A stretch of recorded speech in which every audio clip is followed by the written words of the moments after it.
খ্রিস্টানেরা বলে ঈসা আলাইহিস সালাম আল্লাহর পুত্র, আপনারা বলেন নাউজুবিল্লাহ। আল্লাহ বলছেন আমার কি কোনো বিবি আছে, বাচ্চা হবে কেমনে? আল্লাহর কোনো বিবি আছে? তার কোনো মা বাবা আছে?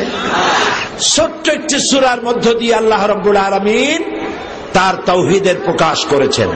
পড়েন আমার সাথে, কুল হুয়াল্লাহু আহাদ আল্লাহুস সামাদ লাম ইয়ালিদ ওয়া লাম ইউলাদ ওয়া লাম ইয়াকুল লাহু কুফুয়ান আহাদ। আল্লাহ রাব্বুল আলামিন বলেন, নবী আপনি বলুন আল্লাহ এক এবং একক, তিনি বেনিয়াজ, কারো মোকাবেক্ষী তিনি নন। তাকে কেউ জন্ম দেয় নাই, তাকেও কেউ জন্ম দেয় নাই। আকাশ এবং জমিনে আল্লাহর সমকক্ষ কেউ নাই।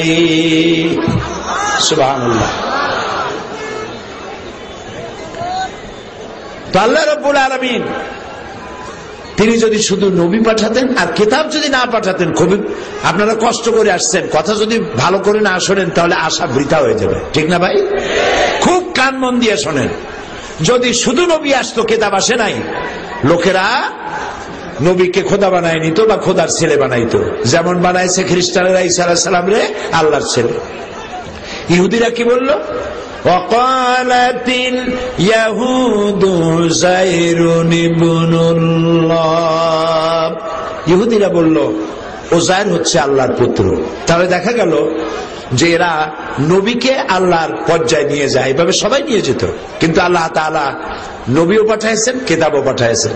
এখন দেখা যাক, নবী পাঠান নাই, শুধু কিতাব পাঠাইছেন, তাহলে কি হতো?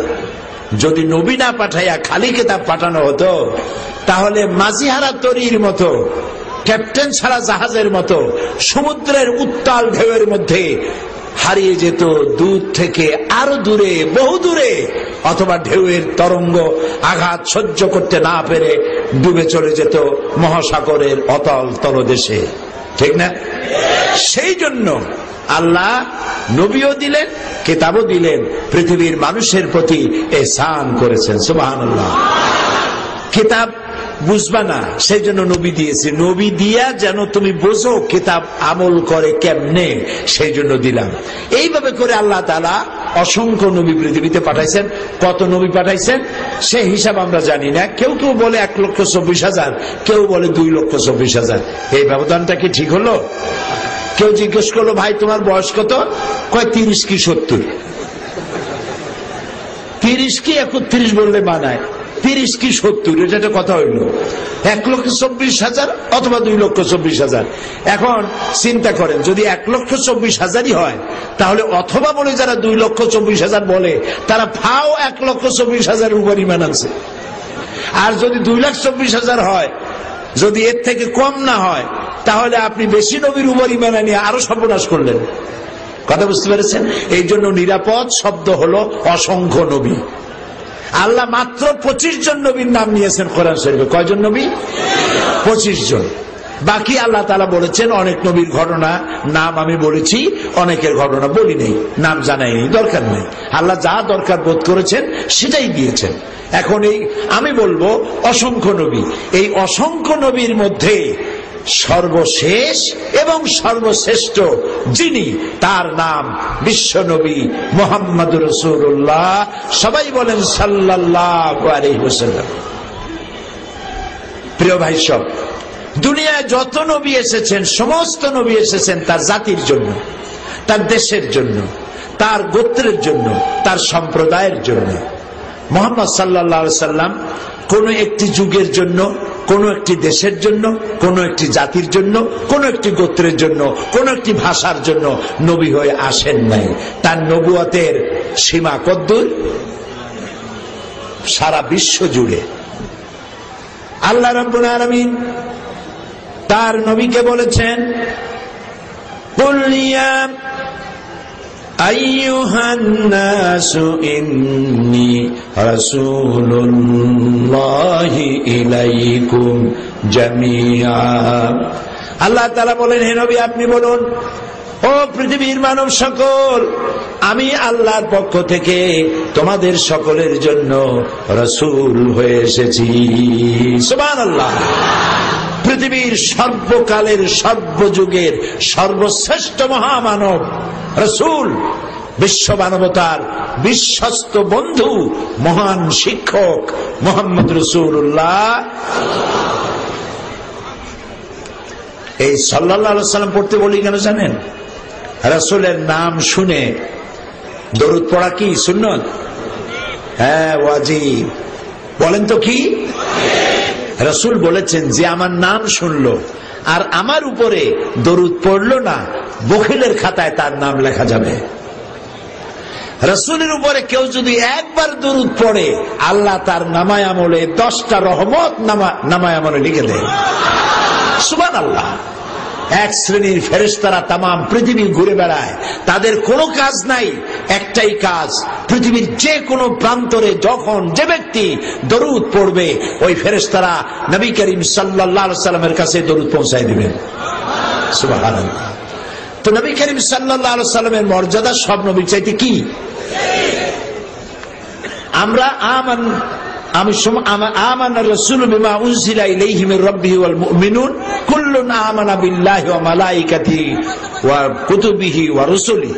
আমরা লা নুফাররিকু বাইনা আহাদিন মির রুসুলি, আমরা কোন নবীর সাথে কোন নবীর পার্থক্য সূচিত করি না, সমস্ত নবীদের উপর ঈমান আনি। কিন্তু মুহাম্মদ সাল্লাল্লাহু আলাইহি ওয়াসাল্লাম হচ্ছেন সমস্ত নবীদের সেরা নবী। সুবহানাল্লাহ। কত বড় সেরা লক্ষ্য করেন। কোরআনে কারীমের মধ্যে আল্লাহ রাব্বুল আলামিন যত নবীর নাম নিয়েছেন, যত নবীকে সম্বোধন করেছেন, নাম নিয়ে সম্বোধন করেছেন, বলেছেন ইয়া আদম, ইয়া মূসা, ইয়া ঈসা, ইয়া ইব্রাহিম, ইয়া জাকারিয়া, ইয়া ইয়াহইয়া। নবীদেরকে নাম ধরে ধরে আল্লাহ রাব্বুল আলামিন সম্বোধন করেছেন, কিন্তু গোটা কোরআন শরীফ তালাশ করে কোথাও ইয়া মুহাম্মদ পাওয়া যাবে না। সুবহানাল্লাহ। আল্লাহ নিজেই নাম ধরে ডাকেন নাই। জোরে বলেন সুবহানাল্লাহ। সমস্ত নবীর উম্মতেরা, শুনতেছেন আপনারা? সমস্ত নবীর উম্মতেরা তার নবীকে নাম ধরে ডেকেছেন। ইয়া মূসা, উম্মতেরা বলতেছে ইয়া মূসা, ইয়া হুদ, ইয়া সালেহ, ইয়া ঈসা, ইয়া ইয়াকুব, ইয়া ইব্রাহিম, উম্মতেরা নাম ধরে ডেকেছে। কিন্তু এখানে আল্লাহ তাআলা নিজেই রাসূলের নাম ধরে ডাকেন নাই। শুধু তাই নয়, কোরআনে কারীমে দেখুন আল্লাহ রাব্বুল আলামিন বলেন, তোমরা যেমন পরস্পরকে নাম ধরে ডাকাডাকি করো, এইভাবে করে আমার নবীকে নাম ধরে ডাকতে পারবা না। নিষেধ। মুহাম্মদ সাল্লাল্লাহু আলাইহি ওয়াসাল্লামকে নাম ধরে ডাকা যাবে না। সুবহানাল্লাহ। আমি নিজে ডাকি নাই, আল্লাহ নিজে নাম ধরে ডাকেন নাই। আল্লাহর যখন দরকার হয়েছে সম্বোধন করার, তখন বলেছেন ইয়া আইয়ুহান নবী। সুবহানাল্লাহ। ইয়া আইয়ুহার রাসূল, তাহা, হামিম, ইয়া আইয়ুহাল মুজাম্মিল, ইয়া আইয়ুহাল মুদাথ্থির। হে কম্বল আচ্ছাদনকারী, হে বস্ত্র আচ্ছাদনকারী, হে নবী, হে রাসূল, এইভাবে করে তিনি সম্বোধন করেছেন। অবশ্য কোরআনে কারীমের মধ্যে 4 জায়গায় মুহাম্মদ সাল্লাল্লাহু আলাইহি ওয়াসাল্লাম এই নাম পাওয়া যায়। কয় জায়গায়? 4 জায়গায়। যেমন আছে 1, ওমা মুহাম্মাদুন ইল্লা রাসূল, আমিনু বিমা নুজিলা আলা মুহাম্মদ। 2, 3 নম্বরে মুহাম্মাদুর রাসূলুল্লাহ ওয়াল্লাযিনা মাআহু আশিদ্দাউ আলাল কুফফার রুহামাউ বাইনাহুম। 4 নম্বরে মা কানা মুহাম্মাদুন আবা আহাদিন মির রিজালিকুম ওয়ালাকিন রাসূলুল্লাহ। এই 4 জায়গায় মুহাম্মদ বলেন সাল্লাল্লাহু আলাইহি ওয়াসাল্লাম, এই 4 জায়গায় রাসূলের নাম আছে। এই নাম সম্বোধন করার জন্য নয়, মুহাম্মদ সাল্লাল্লাহু আলাইহি ওয়াসাল্লাম যে আল্লাহর রাসূল এইটাকে বোঝাবার জন্য এই নাম ব্যবহার করা হয়েছে। আল্লাহু আকবার। শুধু তাই নয়, রাসূলের মর্যাদা এত বেশি, সাহাবায়ে কেরাম মুহাম্মদ সাল্লাল্লাহু আলাইহি ওয়াসাল্লামের কাছে বসে উচ্চ স্বরে কথা বলতেছিলেন। এমন আওয়াজে কথা বলেছেন যে আওয়াজে রাসূলের আওয়াজ শোনা যায় না, তার আওয়াজ শোনা যাচ্ছে না, সাহাবীদের আওয়াজ বড় হয়ে গেছে। আল্লাহ রাব্বুল আলামিন এটুকুনো বরদাস্ত করতে পারেন নাই, সঙ্গে সঙ্গে ওহী নাজিল করে দিয়েছেন, ইয়া আইয়ুহাল্লাযীনা আমানু লা তারফাউ আসওয়াতাকুম ফাওকা সাওতিন নবী। ও বিশ্বাসীরা, তোমরা যারা আমার উপর ঈমান এনেছো, খবরদার তোমাদের গলার আওয়াজ যেন আমার নবীর গলার আওয়াজের চাইতে যেন বড় হয়ে না যায়।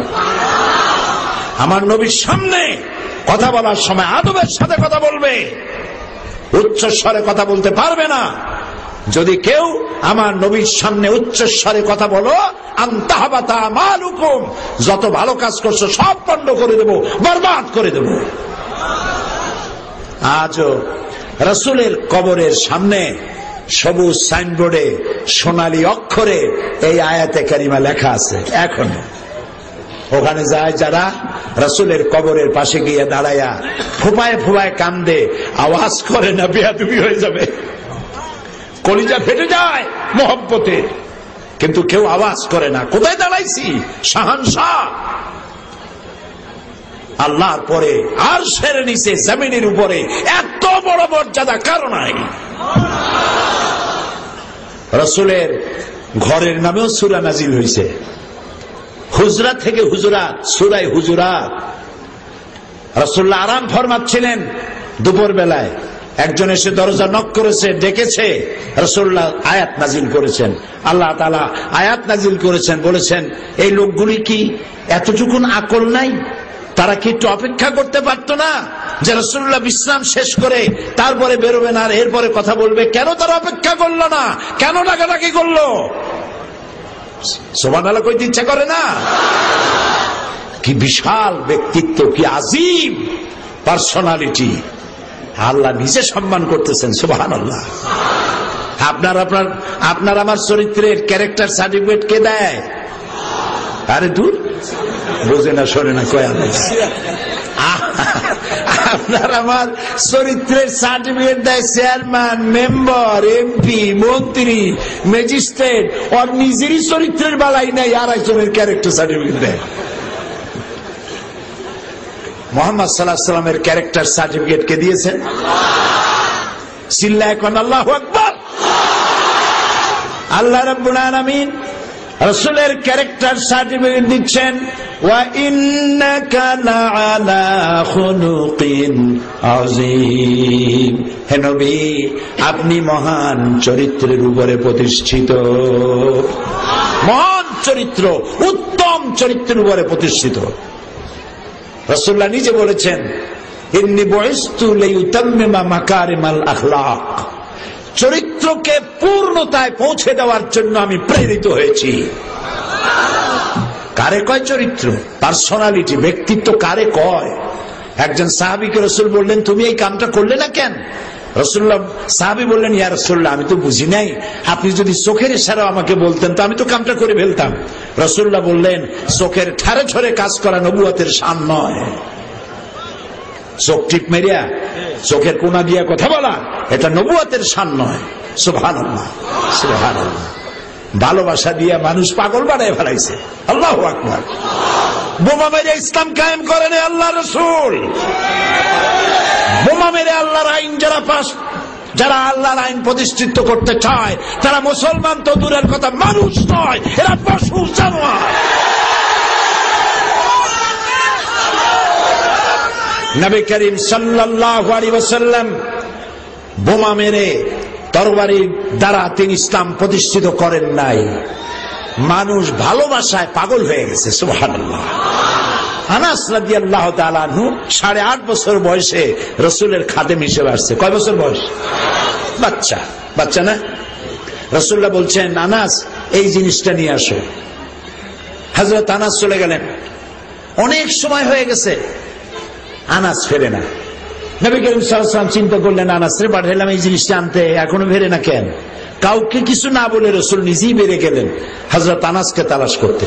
এদিকে হযরত আনাস তিনি রাস্তায় গিয়া ওই জিনিস আনতে গিয়া তিনি দেখছেন বাচ্চারা খেলতেছে। তুমিও তো বাচ্চা, রসুলের আদেশ ভুলে গেছে, ওই খেলার মধ্যে লিপ্ত হয়ে গেছে। রসুল হাঁটতে হাঁটতে গিয়ে দেখেন আনাস খেলতেছে, রসুল দাঁড়ায় আছেন, ডাকতেছেন না, খেলায় ডিস্টার্ব করছেন না। সুবহানাল্লাহ। রসুল তাকায় আছেন।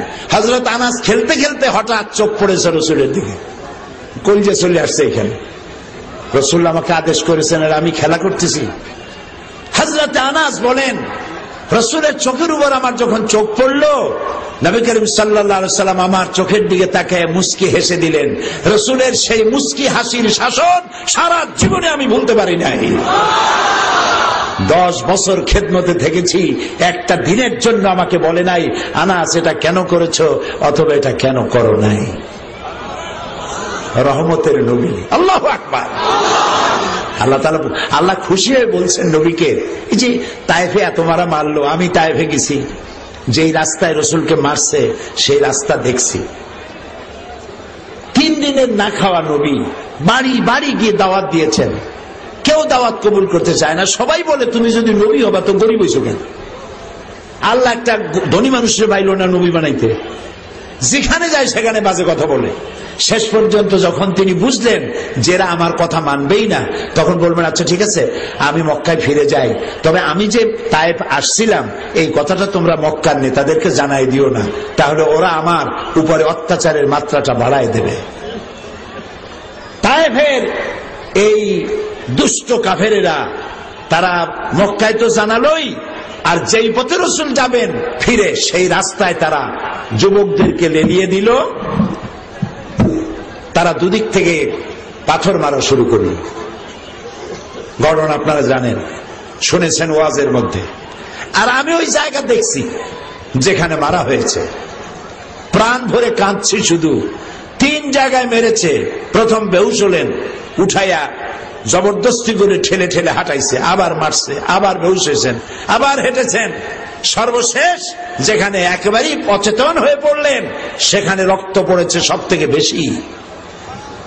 ফেরেশতা এসে গেছেন, হযরত জিবরাইল এসে বলছেন ইয়া রাসূলুল্লাহ, এই পাহাড় পরিচালক ফেরেশতারা এসেছে, আপনার এই দুর্দশা দেখে ফেরেশতারা কাঁদছে, আপনি শুধু একটা অনুমতি দেন, এই 2 পাহাড় এক জায়গায় করে পিষা কাফের গুলারে শেষ করে দেই। আল্লাহর নবী বলেন আমি যদি তেমন হুকুম করি আর আমার হুকুমে যদি এদেরকে পাথর দিয়া পিষে যদি শেষ করে দেওয়া হয়, একজন মানুষও যদি না বাঁচে, তাহলে কার কানে আমি পৌঁছাবো লা ইলাহা ইল্লাল্লাহু মুহাম্মাদুর রাসূলুল্লাহ। নবীজি গায়ের রক্ত মুছে সিজদায় পড়ে রব্বুল আলামিনের দরবারে ফরিয়াদ জানালেন, আয় আল্লাহ রব্বুল আলামিন, এই তায়েফবাসীরা বোঝে নাই যে আমি তোমার নবী, না জেনে না বুঝে না চিনে আমার উপরে যে অত্যাচার করেছে, এজন্য তুমি তায়েফবাসীদের উপরে গজব নাজিল করো না।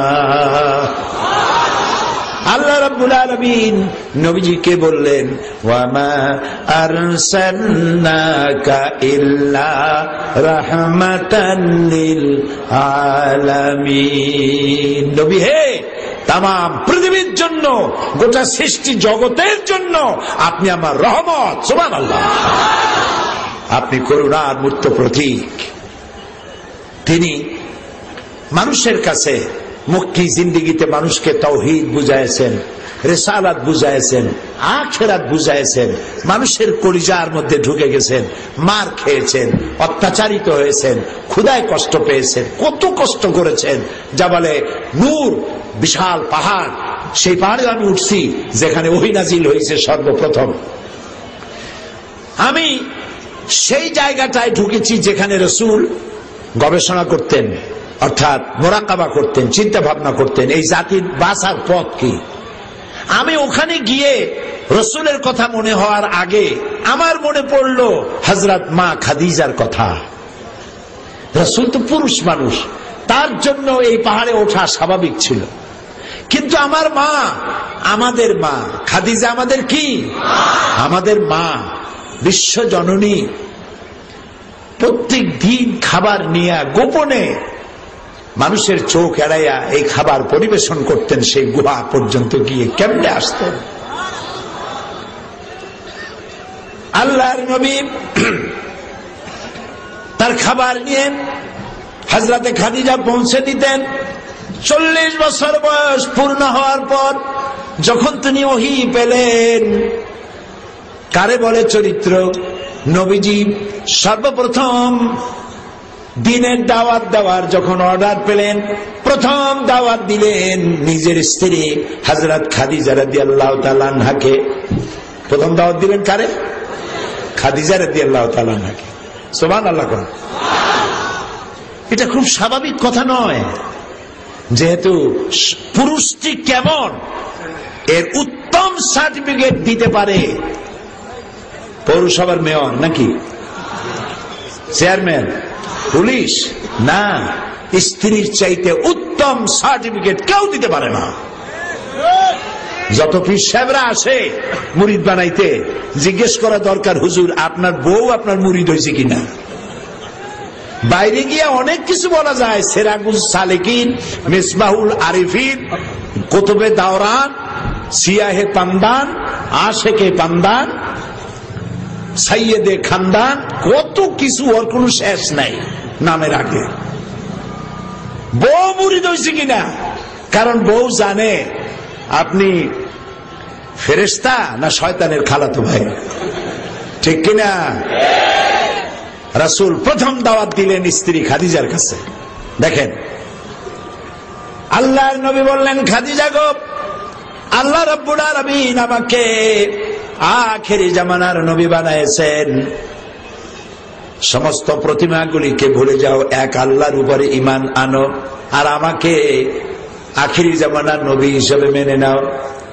হযরতে খাদিজা 1 সেকেন্ড দেরি করেন নাই, মিনিট তো দূরের কথা, 1 সেকেন্ডও দেরি করেন নাই, সঙ্গে সঙ্গে পড়ে নিয়েছেন লা ইলাহা ইল্লাল্লাহু মুহাম্মাদুর রাসূলুল্লাহ। জোরে পড়েন লা ইলাহা ইল্লাল্লাহ, লা ইলাহা ইল্লাল্লাহ, লা ইলাহা ইল্লাল্লাহ।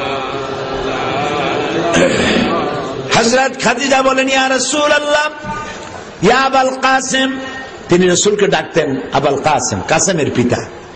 ইয়া আবুল কাসিম, হে কাসেমের পিতা, আপনার সাথে 15টি বছর ঘর সংসার করলাম, আপনার যখন বয়স 25, আমার তখন 40, আর এই 40 বছর বয়স আপনার হলো। 15 বছর একসাথে আমরা সংসার পরিচালনা করেছি।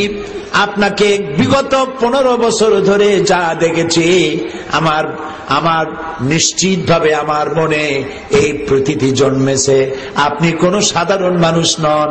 আপনার মধ্যে যে আচরণ দেখেছি, আপনি যে আল্লাহর নবী, তাতে কোনো সন্দেহ নাই। সুবহানাল্লাহ।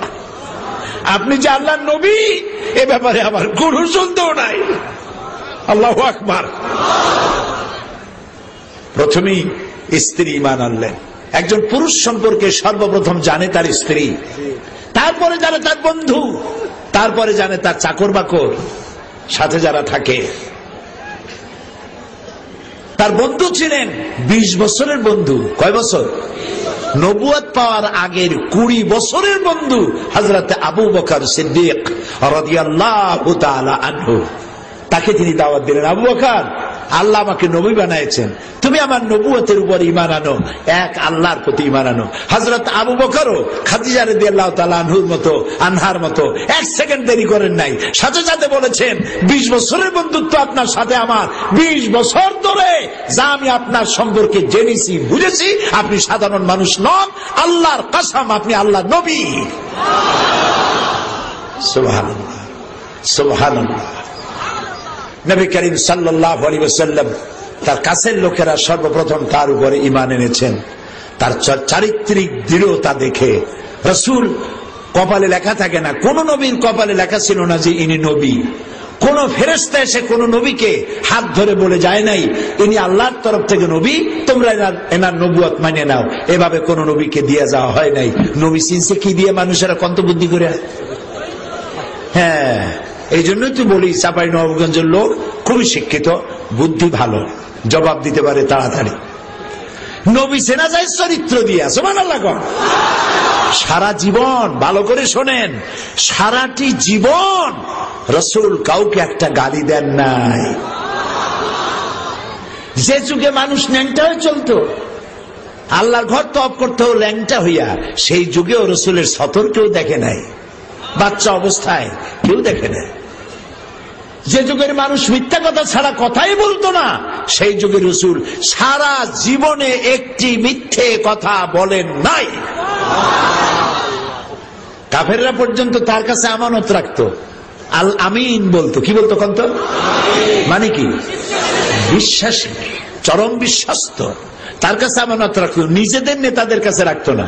ওরা জানতো এই নেতাগুলো শয়তান, কিছু স্বার্থ পাওয়ার জন্য এদের সাথে ঘুরি, তারা হলে এগুলোর মতো শয়তান আর নাই।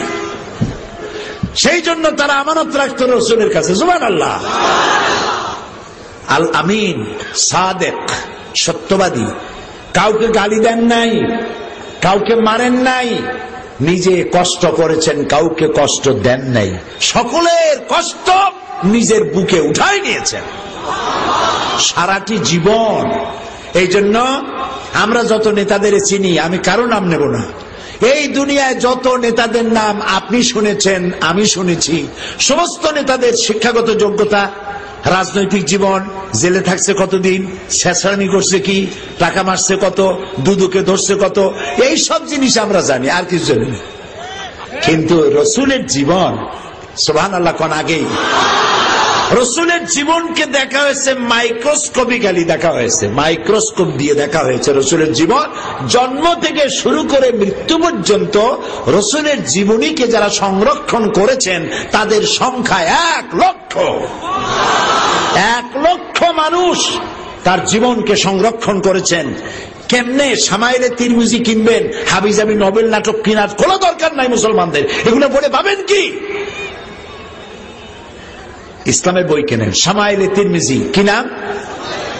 রাসূলুল্লাহ কেমনে দাড়ি আঁচড়াতেন, কেমনে চুল আঁচড়াতেন, কেমনে চুল কাটতেন, কেমনে মোষ কাটতেন, কেমনে জুতা পরতেন, কেমনে জামা গায়ে দিতেন, কেমনে বোতাম লাগাইতেন, কেমনে টয়লেটে যেতেন, কেমনে টয়লেট থেকে বেরোতেন, কেমনে খাইতেন, কেমনে মুখ ধুইতেন, এর থেকে শুরু করে রাষ্ট্র পরিচালনা পর্যন্ত জীবনের সব কথা হাদিসে লিপিবদ্ধ করা হয়েছে। এমন নেতা আকাশের নিচে জমিনের উপর আর নাই। দ্বীপ্রহরের সূর্য দেখতে যেমন কোনো অসুবিধা নাই, রাসূলকে চিনতেও বিশ্ব মানবতার জন্য কোনো অসুবিধা নাই। কোনো দাগ নাই, কোনো স্পট নাই, কোনো তার বিরুদ্ধে পৃথিবীর মানুষের কোনো বক্তব্য নাই। সারা পৃথিবীর মানুষ তার জন্য পাগল কেন?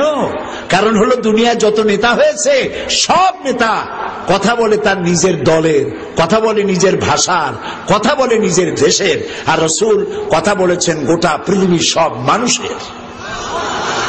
সাদা এবং কালো মানুষের আকাশচুম্বী ব্যবধান দূরীভূত করে একই প্ল্যাটফর্মে এনে দিয়েছেন আল্লাহ রাসূল। হযরত আবু যর গিফারি রাদিয়াল্লাহু তাআলা আনহু একবার হযরত বেলালকে বলেছিলেন, তুই একটা কালো মায়ের সন্তান। কি কথায় কথায় লেগেছে, বলেছে তুই একটা কালো মায়ের সন্তান। রাসূলের কানে এই শব্দ গেছে। রাসূলুল্লাহ ঘরের থেকে বেরিয়ে হযরত আবু যরকে বললেন, আবু যর, তুমি মুসলমান হয়েছো ঠিক, কিন্তু তোমার মুখের ভেতর থেকে এখনো জাহালাতের গন্ধ তোমার মুখ থেকে যায় নাই। রাসূলের এই কথাটুকুন যথেষ্ট শাসনের জন্য। হযরত আবু যর গিফারি মসজিদে নববীর সিঁড়ির উপরে শুয়ে পড়লেন, বললেন, আমার যেই মুখটা দিয়া বেলালকে গালি দিয়েছি, বেলালের কালো পাওটা আমার মুখের উপরে না রাখা পর্যন্ত সিঁড়ি থেকে উঠবো না। সাদা কালোর ব্যবধান দূর করেছেন আমার নবী। সুবহানাল্লাহ, সুবহানাল্লাহ। পৃথিবীর মানুষের কল্যাণের জন্য মাতৃভূমি পরিত্যাগ করেছেন। 13 বছর মক্কা শরীফে ছিলেন, খেয়ে না খেয়ে কি কষ্ট করেছেন, কি পরিশ্রম করেছেন। তারপরে হিজরতের সময় এলো, গভীর রাত্রে হযরতে জিবরাইল এসে বললেন, আল্লাহ সালাম বলেছেন আর হুকুম হয়েছে হিজরত করুন, মদিনায় চলে যান।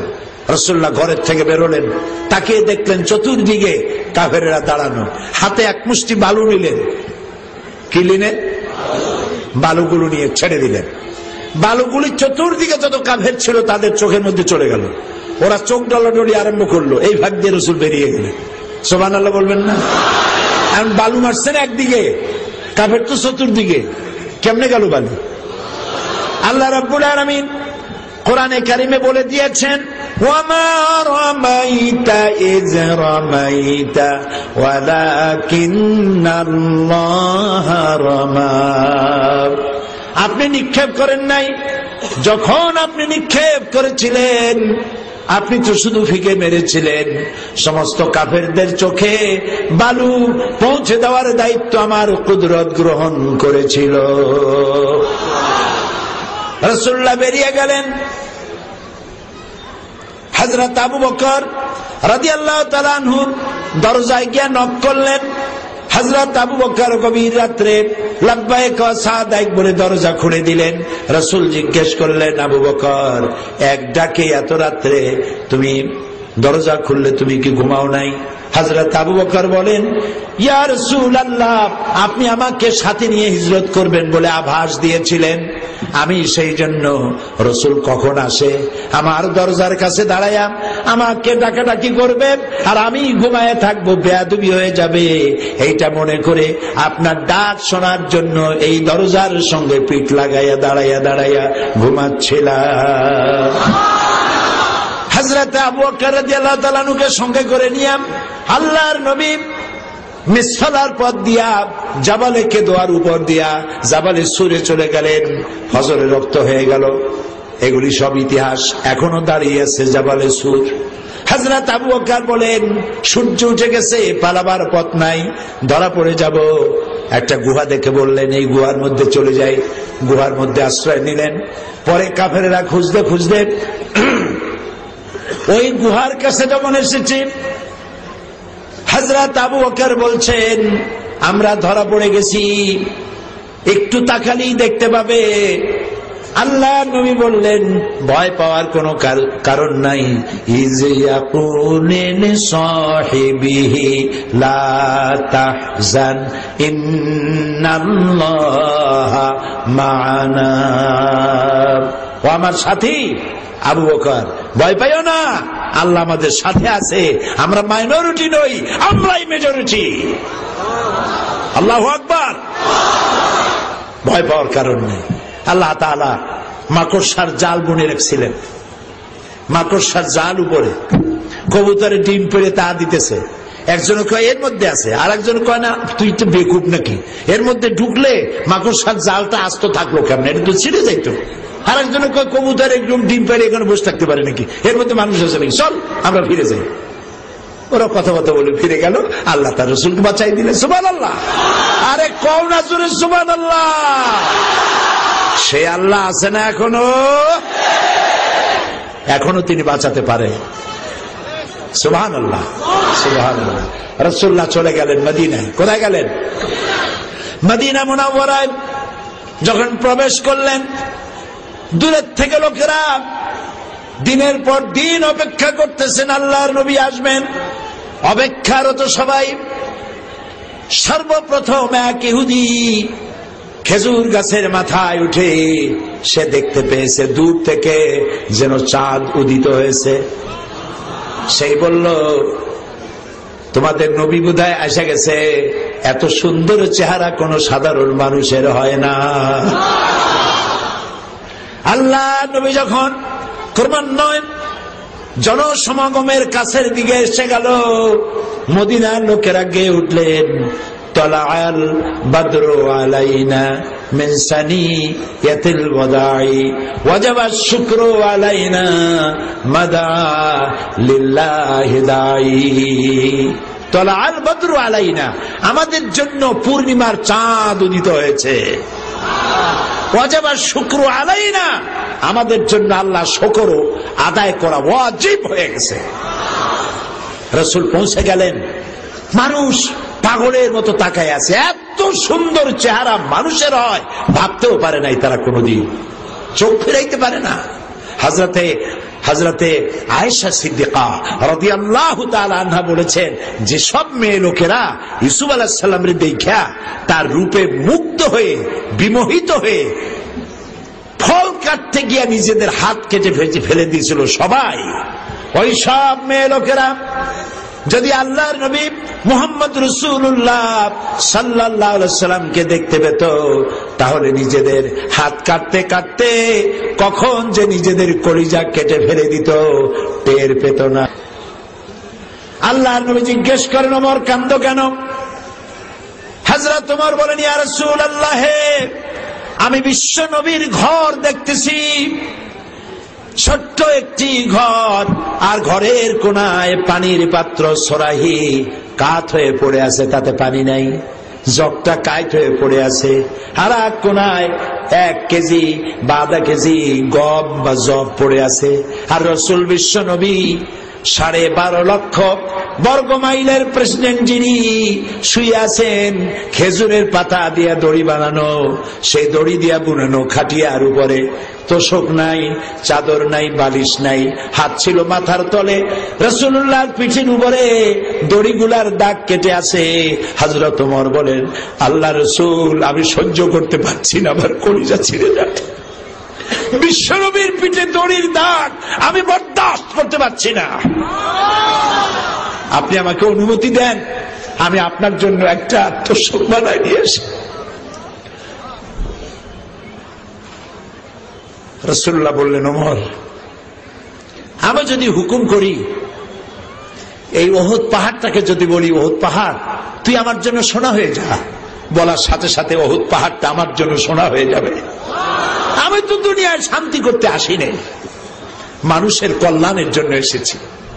আমার হিন্দু ভাইরা, আমার মুসলমান ভাইরা, আমার মা বোনেরা, এই হচ্ছে আমার রাসূল। সারাটা জীবন জনতার জন্য, মানুষের জন্য উৎসর্গ করে দিয়েছিলেন, নিজে আরাম করেন নাই। হাদিস পড়ো, হযরত আয়েশা বলেছেন, দুঃখ করে বলেছেন, আমার কাছে এমন একটা জামা রাসূলুল্লাহর ছিল না যা আমি ভাঁজ করে রাখবো, আর রাসূলুল্লাহ কোন অনুষ্ঠানে যাওয়ার সময় এই সুন্দর জামাটা গায়ে দিয়ে যাবেন, এরকম একটা জামা ছিল না।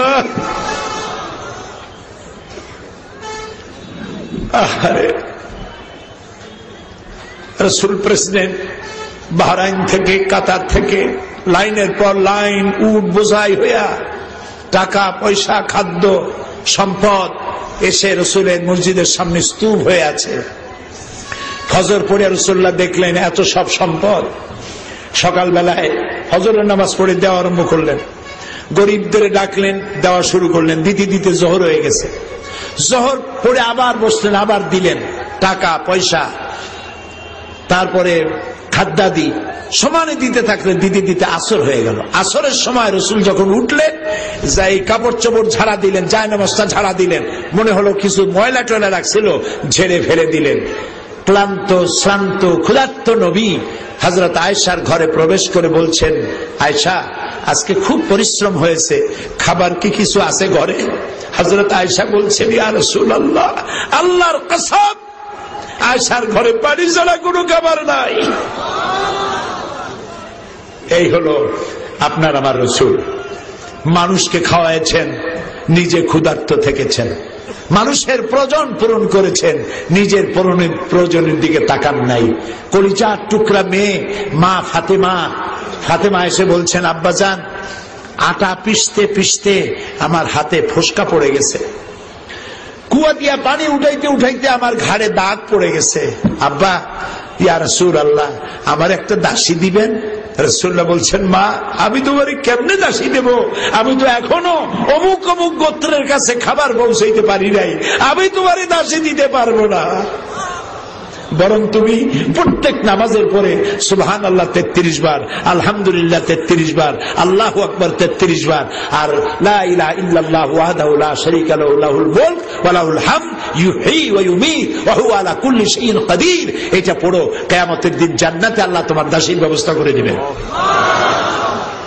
নবী করিম সাল্লাল্লাহু আলাইহি ওয়াসাল্লাম বিশ্ব মানবতাকে শুধু দিয়ে গেছেন, নেন নাই কিছুই। সুবহানাল্লাহ, সুবহানাল্লাহ। তিনি এমন নবী ছিলেন, তার ছিল লেজিসলেটিভ পাওয়ার, তিনি ভাইসরয়, তার মুখের কথা আইন। রাসূলের মুখের কথা কি? এই যে মাগরিবের নামাজ পড়ছেন না আপনারা, কয় রাকাত পড়ছেন ফরজ? রাসূলুল্লাহ যদি মাগরিব 4 রাকাত পড়তেন, 4 রাকাতই ফরজ হয়ে যেত আমাদের জন্য। তিনি যদি এশা 2 রাকাত পড়তেন, 2 রাকাত ফরজ হতো। তিনি যদি ফজর 4 রাকাত পড়তেন, তাই ফরজ হতো। তিনি যেটা করবেন সেটাই ইবাদত। রাসূল যা করেন নাই, সাহাবীরা যা করেন নাই, সেটা ইবাদত নয়, ইবাদত নয়, ইবাদত নয়।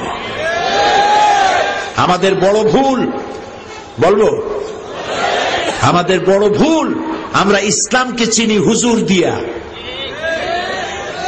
এটি মারাত্মক ভুল। আমার উল্টা হওয়া উচিত ছিল, হুজুরকে চিনবো ইসলাম দিয়া। উনি নিজে ইসলাম অনুযায়ী চলেন কিনা, কোরআন এবং হাদিস অনুযায়ী চলেন কিনা সেটা করি নাই, হুজুর কি বলে সেইটাকে ইসলাম মনে করেছি। এই জন্য ইসলামকে জানার জন্য সব থেকে নির্ভরযোগ্য যে কিতাব, নির্ভুল যে কিতাব, তার নাম কোরআন মাজিদ। তার নাম কি? সিল্লাহ বলো। সে কোরআন আর রসুল। রসুলের চরিত্র সম্পর্কে মা আয়েশাকে জিজ্ঞেস করা হয়েছে, মা রসুল্লাহর চরিত্র কেমন? রসুল্লাহ বলেছেন, কোরআন পড়ো নাই? কোরআন তো পড়েছি। কোরআন যদি পড়ে থাকো তাহলে আমার কাছে রসুলের চরিত্র জানতে কেন এসেছো? যেটা 30 পারা কোরআন, সেটাই রসুলের 23 বছরের নবুয়তের জীবন। যেটা রসুল সেটা কোরআন, যেটা কোরআন সেইটা রসুল। সুবহানাল্লাহ। আরো জোরে কও সুবহানাল্লাহ। নবী করিম সাল্লাল্লাহু আলাইহি সাল্লামের মুখের কথা আইন। যদি কোন ব্যাপারে তিনি বলেন হ্যাঁ, হালাল। সুবহানাল্লাহ কইতে ইচ্ছে করে না? যদি বলেন হ্যাঁ, হালাল। যদি বলেন না, হারাম। এই জন্য রসুলের কথা মানা, আমরা রসুলকে বুঝি নাই, যার জন্য লোকেরা বলে রসুলের কথা মানা সুন্নত। এটি মারাত্মক ভুল। রসুলের কথা মানা সুন্নত নয়। মা আতাকুমুর রাসূল ফাখুযুহু ওয়া মা নাহাকুম আনহু ফান্তাহু। রাসূল যা আদেশ করেছেন, যা আনয়ন করেছেন, যা বলেছেন সেটা গ্রহণ করো, যা নিষেধ করেছেন বিরত থাকো। আল্লাহর কথা অনুযায়ী রাসূলের কথা মানা ফরজ। নবী করিম সাল্লাল্লাহু আলাইহি ওয়াসাল্লাম তিনি হ্যাঁ বললে হালাল হয়, না বললে। শুধু তাই নয়, হ্যাঁ বললে হালাল হয়ে যায়, না বললে হারাম হয়ে যায়। আঙ্গুল উঁচু করলে চাঁদ 2 টুকরা হয়ে যায়। পাও যদি উঁচা করেন আল্লাহর আরশে চলে যান। কোন ব্যাপারে যদি আল্লাহর কাছে কিছু বলার দরকার হয়, হাত উঠানো লাগে না, মুখ খোলা লাগে না, মনে মনে এরাদা হতে দেরি আছে, মঞ্জুর হতে দেরি নাই। এই জন্য ইব্রাহিম আলাইহিস সালাম হচ্ছেন খলিল, আর মুহাম্মদ সাল্লাল্লাহু আলাইহি সাল্লাম হচ্ছেন হাবিব। একজন খলিলুল্লাহ, আরেকজনে হাবিবুল্লাহ। খলিল আর হাবিব পার্থক্য কি? খলিল মানেও বন্ধু, হাবিব মানেও বন্ধু। তাহলে শব্দ দুইটা কেন? দুইটা শব্দ এই জন্য, খলিল বলা হয় ওই ব্যক্তিকে, খলিল বলা হয় ওই ব্যক্তিকে যিনি তার বন্ধু, যিনি তার জন্য না পারেন এমন কিছু নাই, সব পারেন। যেমন খলিলের বন্ধু হচ্ছে আল্লাহ। খলিলের বন্ধুকে আল্লাহ। ওই আল্লাহর জন্য ইব্রাহিম আলাইহিস সালাম আগুনে পড়তে পারেন। ওই আল্লাহরে খুশি করার জন্য বউ বাচ্চা মরুভূমিতে ফালাই দিয়ে আসতে পারেন। ওই আল্লাহরে খুশি করার জন্য নিজের কলিজার টুকরা সন্তানের জবাই করতে পারেন। এর নাম কি? খলিল। আর হাবিব কি? হাবিবের উল্টা। হাবিব এটার উল্টা। এখানে হাবিব হচ্ছেন মুহাম্মদ সাল্লাল্লাহু আলাইহি সাল্লাম, আর তার অপর যিনি তাকে ভালোবাসেন, হাবিব বলে ডেকেছেন, তিনি হচ্ছেন আল্লাহ। এখানে খলিল আল্লাহর জন্য না পারে এমন কিছু নাই, আর এখানে হাবিব মুহাম্মদ সাল্লাল্লাহু আলাইহি সাল্লামের জন্য না পারেন, আল্লাহর জন্য এমন কিছু নাই, সব করবেন, যা চাইবেন তাই করবেন। সুবহানাল্লাহ। নবী করিম সাল্লাল্লাহু আলাইহি সাল্লাম মক্কা থেকে হিজরত করে মদিনায় গিয়ে নামাজ পড়ছেন বাইতুল মাকদাসের দিকে ফিরে। মন চায় যদি আল্লাহ রাব্বুল আলামিন আমাকে বলতেন, যদি এমন একটা আয়াত নাজিল হতো মক্কার দিকে, কাবা শরীফের দিকে ফিরে নামাজ পড়তাম। মনটা চাচ্ছে, কিন্তু তিনি হাত তুলছেন না, মুখ দিয়েও বলছেন না, মনে মনে চিন্তা করেন। আর 2-1 আকাশের দিকে তাকান, যদি এরকম একটা আয়াত নিয়ে জিবরাইল আসতো। জোহরের নামাজ পড়ছেন, ইমামতি করছে কে? রাসূলুল্লাহর সামনে কেউ কোনোদিন ইমামতি করে নাই, তিনি ইমাম। তিনি ইমামুল মুরসালিন, ইমামুল মুত্তাকিন, সমস্ত নবীদের ইমাম। সুবহানাল্লাহ। আল্লাহর নবী জোহরের নামাজ পড়ছিলেন, 2 রাকাত নামাজ পড়ে তাশাহুদ পড়তেছেন, তেমন সময় হযরতে জিবরাইল নামাজের মধ্যে অবতীর্ণ হয়ে গেছেন। অন্যান্য নবীদের বেলায় ওহীর জন্য বলা হতো, ঈসা ওহী দেওয়া হবে অমুক জায়গায় যাও, ও মুসা ওহী দেওয়া হবে অমুক পাহাড়ের কাছে যাও। এক এক জায়গায় পাঠানো হতো ওহী আনার জন্য, কিন্তু রাসূলের ব্যাপারটা ছিল ভিন্ন। রাসূল যেখানে ওহী সেখানে। নামাজের ভিতরে হযরতে জিবরাইল এসে ওহী নাজিল করলেন, কাদ নারা তাকাল্লুবা ওয়াজহিকা ফিস সামা। হে নবী, আমি বারবার লক্ষ্য করেছি আপনি আমার আকাশের দিকে তাকাচ্ছেন। আপনার মনের নিয়ত হচ্ছে মক্কা শরীফে, কাবা শরীফের দিকে ফিরে নামাজ পড়বেন। আপনার দিলের আরজু পুরা হয়ে গেছে, মঞ্জুর হয়ে গেছে। বাকি নামাজ কাবার দিকে, মক্কার দিকে ফিরে আদায় করুন। জোহরের বাকি 2 রাকাত নামাজ রাসূলুল্লাহ মক্কার দিকে ফিরে পড়লেন। সেই মসজিদ এখনো আছে, নাম কি? মসজিদে কিবলাতাইন। মসজিদে কিবলাতাইন। যারা যান নাই, যেতে পারেন নাই, আজকে দোয়া করি আল্লাহ তাআলা তাদের যাওয়ার তৌফিক দিন। জোরে বলেন আমিন। আরো জোরে বলেন আমিন। প্রিয় ভাই সব, রাসূল করিম সাল্লাল্লাহু আলাইহি ওয়াসাল্লাম তিনি এই পৃথিবীর সমস্ত মানুষের কল্যাণে কাজ করেছেন। তিনি তার কথা, আল্লাহ তাআলা তার কথা শুনেছেন এবং তিনি রাষ্ট্র পরিচালনা করেছেন। নারীকে মর্যাদা দিয়েছেন, শ্রমের মর্যাদা দিয়েছেন, শ্রমিকদের মর্যাদা দিয়েছেন। সব থেকে বেশি শ্রমিকদের ব্যাপারে বলেছেন, আল কাসিব হাবিবুল্লাহ, সহস্তে যে উপার্জন করে সে আল্লাহর বন্ধু। মিথ্যা বন্ধ করেছেন, চুরি ডাকাতি বন্ধ করেছেন। মানুষকে ওই যে বলা হয় যে রাসূল এতগুলি যুদ্ধ করেছেন কেন? রাসূলের কোন যুদ্ধ অফেন্সিভ ছিল না, প্রত্যেকটা যুদ্ধ ছিল ডিফেন্সিভ। আক্রান্ত হয়েছেন, আক্রমণের জবাব দিয়েছেন, আক্রমণের জবাব দিয়েছেন। যুদ্ধ নিজের থেকে যুদ্ধ করে কারো কোনো ক্ষতি তিনি জিন্দেগিতে করেন নাই। সুতরাং আজকে যদি এই পৃথিবীতে কারো কাছে শান্তি নাই, ইউরোপ বলেন, আমেরিকা বলেন, কারো কাছে শান্তি নাই। শান্তি আছে ইসলামের কাছে, শান্তি আছে মুহাম্মদ সাল্লাল্লাহু আলাইহি ওয়াসাল্লামের অনুসরণের মধ্যেই আছে শান্তি। আপনারা মনে করেন ইউরোপ আমেরিকায় খুব বুঝি শান্তি? না, আমি তো আল্লাহর মেহেরবানি এইসব দেশ দেখছি। এই পৃথিবীর 5টি মহাদেশের 50টিরও বেশি দেশ আল্লাহ তাআলা আমাকে দেখায়ছেন। ওদের সভ্যতার কাছে আপনার শেখার কিছু নাই।